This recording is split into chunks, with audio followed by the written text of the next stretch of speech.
I think it's time for me to tell my story. I need to get out there. Because all the crap that's happened, it's been going on. But I've been a subject of the radical left for a long time. 2012. Since 2012, I've been going against the radical left. They've been after me ever since.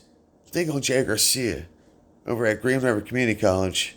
He was my reading instructor because, yes, I, Matthew Edward Meditz, a combat infantry veteran,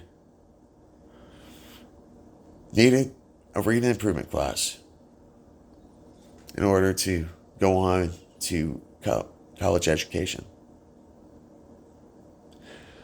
That's how veterans get hosed with these predatory colleges. Daniel J. Garcia missed over a dozen days of class. My peers were international students in a significant case, and there's a lot of them, foreign exchange students. They didn't get the education that they needed, being that they've only been studying English for about 2 years. But there's no way an entire class could be failed.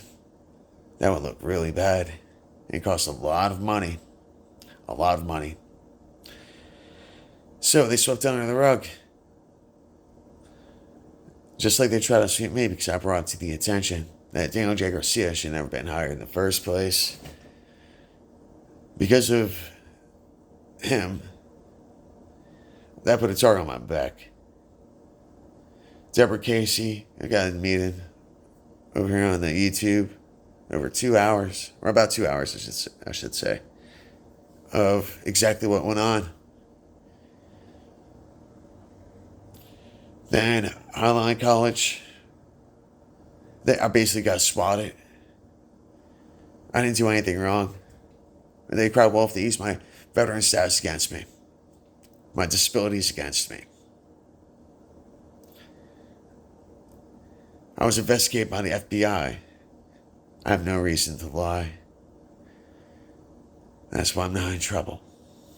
I didn't get in any trouble, even though I did tell the FBI that I had plans to overthrow the United States government. They asked me,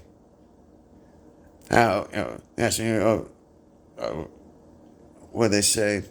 It was something along the lines of, like, why do you want to do that?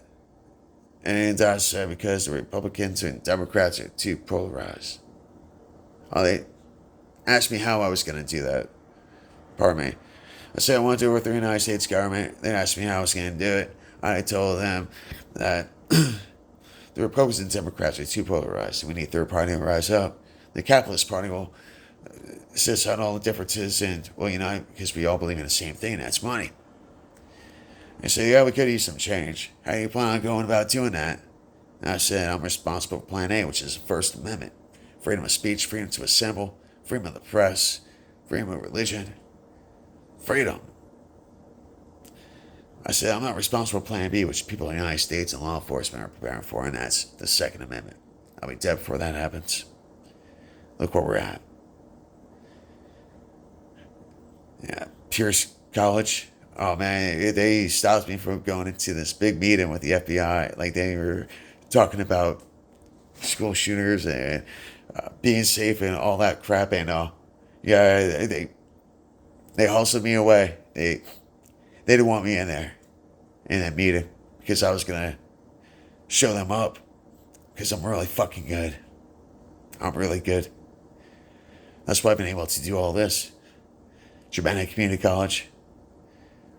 A week after the veteran service rep that I worked with left his position, retired, I got suspended. I got expelled, I should say, till 2031. And this was in 2017, 18, and 2018. And it was for my numerous arrests, which I've only been arrested once. And it was a turn and burn. It was ridiculous because it was a public disturbance, which is really not an arrestable offense, but it was. Then I got resistant arrest. So, yeah, I just did a turn and burn. But that's it. My threatening videos that have never been taken down and never led to any criminal charges have been used against me. Were in there because I was talking about the colleges, my experiences, even at Germana. It's been a while. I can't remember some of the stuff that was going on. And then the academic stuff, yeah, they got me there. They got me there. But the thing is, I wasn't even in class that quarter or that term because I forgot that I enrolled and all that. And it's like, and they didn't drop me. Like, they should have dropped my classes. But they didn't. Or I don't know what exactly happens. But, anyways, yeah, so, like, why they wait till March to tell me that? Anyways, and I think it was my stepmom retaliating against me for pressing charges against her for stealing my checks, stealing my mail, yeah, fraud of my name, yeah. But I'm the bad guy for that. I've been through some shit, and that's just like a little bit of what I've done. When I was in the Army,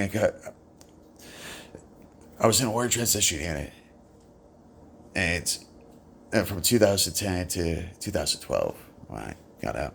And that was at Schofield Barracks, Hawaii. It was an experimental unit that was designed to initially keep inactive soldiers on active duty status while they sought medical treatment and processed out of the military, out of the Army, whether it be medical evaluation board or whatever.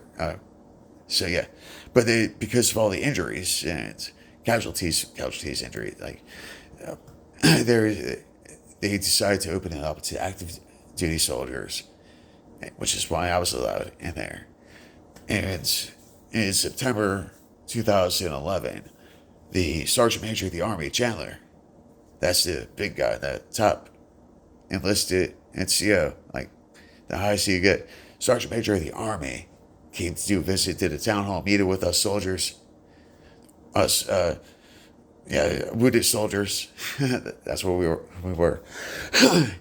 And there's this officer that was just rambling on about her unfair treatment and such, or at least just going on a diatribe. Like, it was just a nagging situation, and everyone's getting antsy and stuff, but no one was saying anything, and everyone else getting antsy.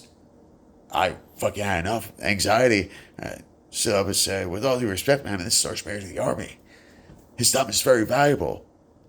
And there's other soldiers you need to speak. And then I sat down and then I just caused commotion.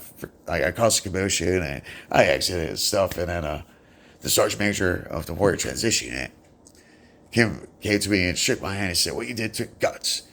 You did what everyone's thinking. Yeah, that took guts." And shook my hand. And I got him fired, resigned. We'll get to that. But yeah, so that was in September. So he was doing an inspection. And so October, there was more inspections. Like with DC going out there. And it's more detailed. Well, I was picked to share some information. That was freaking awesome. All right. But that was pretty much it. Like, what I mean, there's nothing else I can do. I did the highest complaint I could do. So I thought, November, right before Thanksgiving. Like, it was Tuesday, right before Thanksgiving. Well, pardon me, I jumped the gun. So there was a town hall meeting with us warriors, wounded warriors, the WTU, their family member, like the chain of command, and its family members. It was a big one. Like, it was, probably about 200 people, 300. I'm not too certain. I can't really. But, wait a minute. Give or take. Anyways, I was able to command the attention of the general and his sergeant major. And, well, when the general went up there to speak, he said, "What's your mission? we sent off to heal. We're the warriors. Is everyone healed? Yeah, no, sir. Who said that? And I was already standing up when he said, why aren't you healing? Because the system was broken. I mean, told her Jacob, man. I perform a CTP's concurrent transition plan. And, yes, and he just sit down. Sir, and then the sergeant major followed me out to my car after the meeting and said, hey, I want to talk to you. You remind me of my son. He's fucked up, and you're fucked up too. And we went on to talk, and got to, I was like, yeah, I've got notes and all that. He's like, let me see what you got. I was like, I want to see, I want to set a meeting. I want to get with you. And, well, the Tuesday before Thanksgiving was my meeting. And I made the general miss his lunch. I went in there at 11:30. I was lucky if I got 5-10 minutes. It was about 1:45. 1,300 hours. Well, I left his office. I got my unit on a new staff, new training, a command sergeant major of 33 years who never deployed, but was in charge of us. Combat veterans, us who actually deployed. He's at 33 years, he was trying to get his 40 years, 75% of his base pay when he retired. That didn't happen. He resigned because he should have been court-martialed. That's the honest truth, but he was given a choice to resign, and that's what he did. 7 years of his life I took. 25% of his pay. Oh, I hurt him. I hit him right where it hurts, his greedy fucking heart. That was the first life I took. And it felt fucking good. That's how I work. And we see that. That's dangerous. Because I became a domestic terrorist with just pen and paper. I'm a thought criminal to the highest degree. As I said in my awesome video, this is the most powerful weapon we have, but in order to use it the appropriate way, we must use our freaking hearts. This is what it's all about. Scaring people without any negativity, no violence, nothing. The truth hurts them. They fail to recognize it. They know they're hurting people. They keep on writing these spells against me. My reputation has been destroyed. Defamation because of their words. That's how spells work. I could tell you a lot about magic and spells. But there's really, it's just, yeah. I can't tell you a lot. It's just, when you start thinking about it, it's just like everything, it's spellings. My spells are pretty fucking powerful. You see?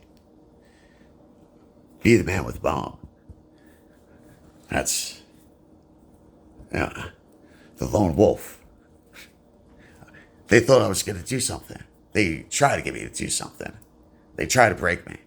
They did break me. But I put myself back together over and over. It's time to go out there and share my story. Because